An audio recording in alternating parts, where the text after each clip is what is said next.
안녕하세요. 시니어 라이프 비즈니스를 연구하는 최학입니다. 8월 14일 주간 뉴스 클리핑 2부는요.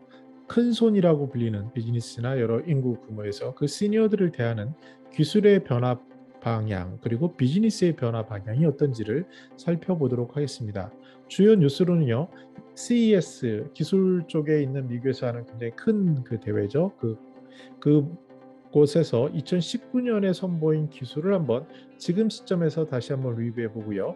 특히 이제 강남대의 김정은 교수님이 시니어 비즈니스 쪽의 연구를 활발하게 하시는데 교수님 기사에 나온 최근의 그 돌봄 비즈니스 모델들을 다시 접목해서 이해를 해보고 그리고 간편 결제에 열광하는 신중년이라는 기사 그리고 화장품 시장의 큰손 또 시니어 연극 파크 골프 프로그램을 제공하는 백화점 그리고 장 건강을 막는 또 하얀 사람이라는 좋은 글을 내신 분들의 내용을 하나씩 살펴보도록 하겠습니다.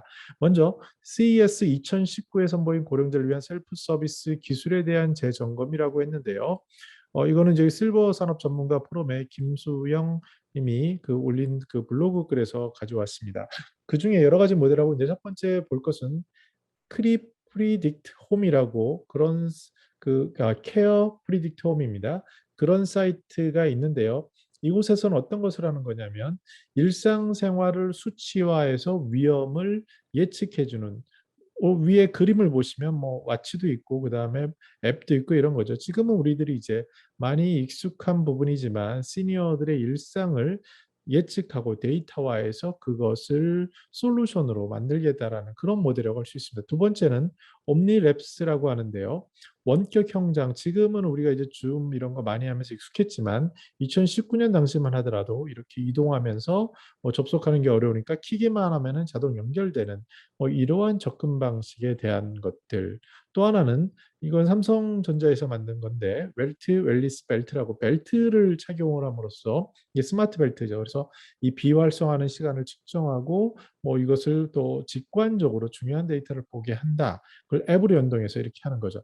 이런 것들이 활성화됐던 거라고 볼 수 있습니다. 물론 지금 2020년 넘어서 그 21년 이런 관점에서 봤을 때는 뭐 굉장히 저런 걸 생각을 했었구나 라고 웃고 넘어갈 수도 있는 어떤 그런 기술적인 방향이겠는데요. 그러면 지금 입장에서는 어떻게 변하고 있는지를 김정은 교수님께서 소개한 몇 가지 내용을 통해서 보도록 하겠습니다. 그 모델 중에 첫 번째는요. 치매 고령자의 경제적 자립을 돕는 시비스타라는 겁니다. 이것은 뭐 간단한 로직입니다. 체크카드를 발급을 하고요. 치매 환자를 위해서. 그럼 체크카드라는 것은 신용카드가 아니니까 그 한도가 정해져 있죠. 그리고 그것을 사용할 때마다 앱으로 연동을 해서 뭐 보호자라든지 이런 분들이 보면서 그 금융의 그 낭비나 혹시 있을 수 있는 사기를 예방하겠다 이런 컨셉으로 이해하면 될 것 같습니다. 두 번째는 치매 고령자를 위해서 그 심리치료용 인형입니다. 그래서 그 사진의 아래 잠깐 보시면 이 인형을 안는 건데요. 인형을 안는 것이 치매 환자에게 어떤 효과가 있을까를 그 요양원 거주하시는 분들을 통해서 연구를 해보니까 2015년에서 29년까지요. 지금 방대한 연구죠. 그렇게 해보니까 그것을 허그라는 것을 보급하고 그것을 통해서 삶의 만족도가 무려 87%가 증가했다라는 그 기사입니다. 우리나라에서도 부모 사랑 효도를 통해서도 이런 것이 많이 나타나죠. 그 반려 로봇인데 이 로봇이 인형의 모습을 가지고 있고 그 연구를 통해서 시니어들이 가장 원하는 것은 바로 어떤 인형이냐? 당신의 손자녀를 닮은 인형인 거죠. 그래서 심지어 어떤 경우에는 치매 환자가 아닌데요. 그 인형을 등에 업기도 하고 인형을 마치 손자처럼 보듬는데 이것이 마치 반려동물을 돌보는 것과 비슷하다라고 할 수 있습니다. 반려동물이 굉장히 정서적으로 좋은 효과가 있지만 이것이 지출하게 되는 경제적인 비용 또 돌봄에 대한 어려움 이런 것들이 치매 환자가 되거나 이랬을 때는 불가능하죠. 그러나 이러한 반려 인형이라든지 아니면 실제로 로봇 인형이라든지 더 진화된 그러면 로봇 인형이 되면 효돌처럼 되면요. 그 효도를 통해서 쌍방향 커뮤니케이션이 되고 그 인지적인 정서도 반영이 되면서 뭔가 새로운 가능성이 열리게 되는 겁니다. 그래서 이런 기사가 있습니다. 그래서 기술을 다시 보시면 이전에 어떠한 예방하고 예측하고 하는 것에서 물론 이 제목이 치매 고령자를 위한 거였다라고 돼 있지만 그 보다 조금 더 현실적이고 보다 구체적인 그런 사례들을 소개하는 방향성을 알 수 있습니다. 그 다음 뉴스는요. 임팩트 피플스에서 이제 리서치 기능도 하는데요. 간편 결제에 열광하는 신중년이라는 보고를 발표를 했습니다. 5060 신중년 액티브 시니어 중에 10명 중 9분은 온라인 결제를 사용한다. 무려 90%를 사용하는 거니까 상당히 높은 것을 알 수 있습니다. 어떤 걸 제일 많이 쓰냐 하니까 네이버 페이, 삼성페이, 카카오페이 이렇게 순서가 됐다라고 얘기를 하고 있는데요. 그 네이버 페이가 높은 이유를 추정해 보면 시니어 중장년층 이상이 되면 밴드 활동을 상당히 많이 합니다. 특히 연령이 높을수록 더 그런 것이 있어서 이런 것들을 먼저 선점하지 않았나 이렇게 추정을 해보고 있습니다. 그 다음에 젊게 사는 시니어 화장품 시장 큰 손으로 떠올라라는 기사인데요. 이것은 뭐 우리들이 예측할 수 있는 거죠. 그 이유가 뭐냐면 5060이 자산을 많이 보유하고 있기 때문이죠. 물론 그 계층이 다양하지만 전체로 놓고 보면 50이 제일 경제 소득이나 활동이 활발한 때이고 모아둔 축적이 많기 때문에 그런데 실제로 이제 금액으로 보면은 약 한 7억 8천만 원에 육박하는 자산이 있다. 그래서 소비 잠재력도 크다. 이렇게 전제를 하고 있습니다. 근데 실제로 고령자가 되면은요. 돈을 쓰는 부분에서 젊을 때 대비 그 교육에 관련된 자녀 교육에 대한 비용은 줄어들게 되고 의료비 같은 게 늘게 되고 정체적인 포션에서는 식비 이런 것들이 비중이 커지게 되는 현상을 공통적으로 경험을 합니다.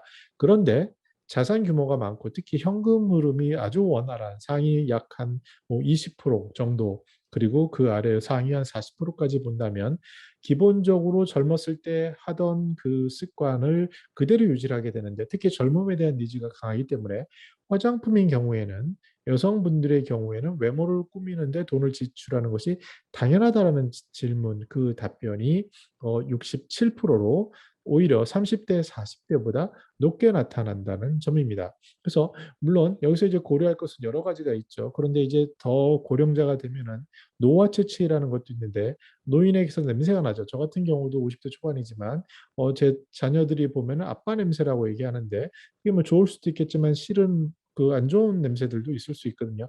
그래서 이런 노화 채취를 없애주는 그런 그 무향을 내게 하는 화장품이라든지 이런 것들도 있을 수 있지만 더 나아가서 제 주변에서도 보면 이렇게 얼굴에 있는 점을 뺀다든지 아니면 기본적인 눈썹을 문신을 한다든지 뭐 더 심한 경우에는 성형을 한다든지 이런 피트니스 열풍과 맞물려서 당신들의 몸이 더 젊어지는 것을 나타내고요. 또 옷에 있어서도 점차 그 젊은 사람들처럼 보다 활력 있는 그런 모습을 찾는 것을 알 수 있습니다. 특히 이제 70대, 80대가 되더라도요. 요새 시니어 모델, 패션 모델 선생님들 보면 깜짝깜짝 놀라죠. 이분들의 경우에 이제 리딩을 한다고 볼 수 있는데 그와 마찬가지로 경제적으로 현금 흐름에 여유가 있는 분들의 경우 서로 그렇지 않다 하더라도 기본적인 여가나 외모에 대한 관심, 여가라 하면 주로 여행이 되겠고요. 그다음에 외모라고 하면은 이런 화장품이라든지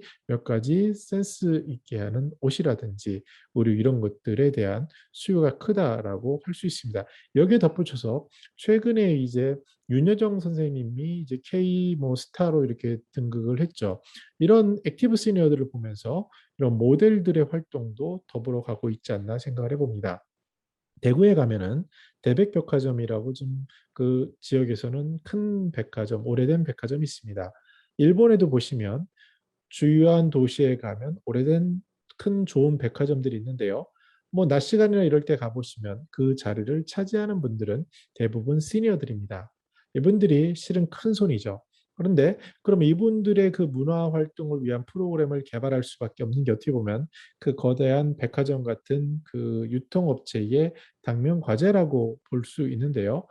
우리나라의 사례에 이제 프로그램을 만드는데 시니어를 위한 품격 있는 삶, 대백문화센터 가을학기에서 뭘 만들었냐면 시니어 연극 그리고 파크 골프 조금 이제 신체적으로 편할 수 있는 그런 것들을 만들어서 접목하는 이런 것들을 제공하고 있습니다.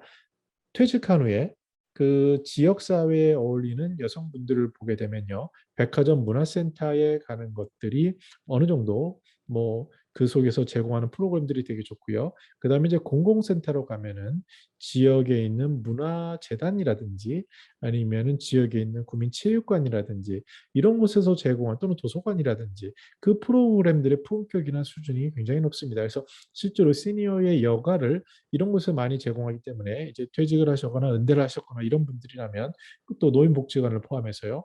그런 곳에 가시면 우리나라에서 제공하는 프로그램들이 막연하게 생각하는 것보다 굉장히 정교합니다. 서울시의 경우에는 당연히 50 플러스 재단에 가면 어마어마한 프로그램들이 검증된 것들이 계속 선보이고 있습니다. 그래서 이런 것들을 보면은 와, 우리나라 정말 대단하다라는 걸 느끼게 되고요. 문체부라든지 여러 정부 기관에서도 이제 체육시설, 문화, 예술 이런 쪽에 대한 지원도 생각보다 굉장히 촘촘하게 잘 되어 있다는 점을 우리가 알아야 되는데 실제로 시니어들을 만나고 인터뷰를 해보면 그것이 어디 있는지 모르는 분들이 많습니다. 주로 그런 분들은 이제 기업에서 직장 생활을 오래 하셨다가 스스로 단절되거나 소외되는 길을 가는 분들이 의외로 많습니다. 그래서 그런 분들에게 꼭 말씀드릴 것은 더 늦기 전에 지역 사회에 있는 곳에 그 방문을 하고요. 물론 그곳에서 만나면서 상처를 받을 수 있습니다. 왜냐하면 계급장 떼고 만나는 거기 때문에 이전과는 다른 문화인데 거기에 대해서 새로운 삶에 대해서 내가 어떻게 대응할 것인가에 대한 자세를 가지고 조금 더 긴 호흡으로 가되 첫 시작은 본인이 관심 있는 것으로 하시기 바랍니다. 제가 아시는 지인 같은 경우에도 항상 그 문화라든지 역사라든지 이런 것에 관심이 많으셨어요. 그래서 그 지역에 있는 백화점에서 제공하는 프로그램 중에 뭐 예를 들어서 유럽의 어떠한 문화, 르네상스 문화를 아주 전문 그 교수님들이 강의를 하고 그것을 또 듣고 그 같이 투어도 가는 이런 프로그램부터 시작을 해서 미술에 대한 것 그런 것들로 점차 확대하는 경우를 주변에서 봤습니다. 그래서 의외로 눈을 뜨고 찾아보면은 생각한 것보다 적은 비용으로 아주 알찬 프로그램들을 찾을 수 있는 것이 많은 게 우리나라에서 최근 주어지는 그러한 것이라고 할 수 있겠습니다. 그다음 뉴스는요. 장 건강을 지키고 암을 막는 습관 네 가지라고 있습니다.